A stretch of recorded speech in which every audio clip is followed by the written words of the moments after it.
تنحى يا حزن واهجر فؤادا توكل بجد بعزم فصيح.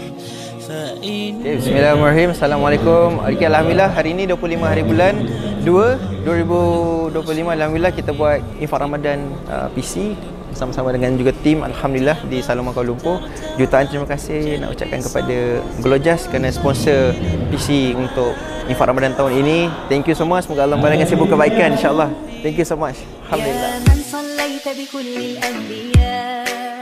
يا من في قلبك رحمة للناس يا من ألفت قلوبا بالإسلام يا حبيبي يا شافعي يا رسول الله. Saya nak wawarkan juga iaitu program Tahfiz Berselawat. Kita akan buat 22/3 di Saloma, Kuala Lumpur. 15 hari bulan 3 kita akan buat dekat Warung Pagi-Pagi. Dia Warung Pagi-Pagi sebelah Istana Lama Kedah, Federal Hill.